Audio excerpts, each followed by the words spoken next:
بينا سے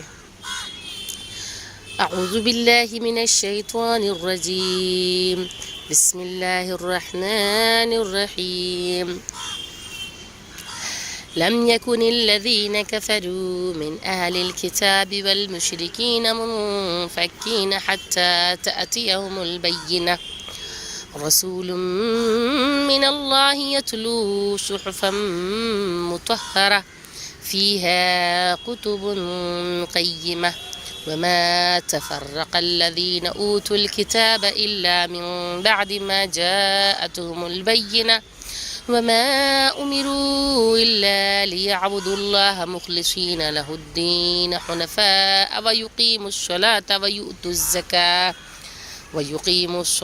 ويؤتوا الزكاة وذلك دين القيمة إن الذين كفروا من أهل الكتاب والمشركين في نار جهنم خالدين فيها أولئك هم شر البرية إن الذين آمنوا وعملوا الصالحات أولئك هم خير البرية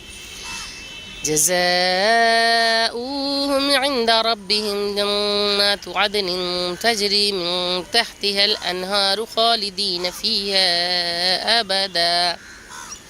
رضي الله عنهم ورضوا عنه ذلك لمن خشي ربه صدق الله العلي العظيم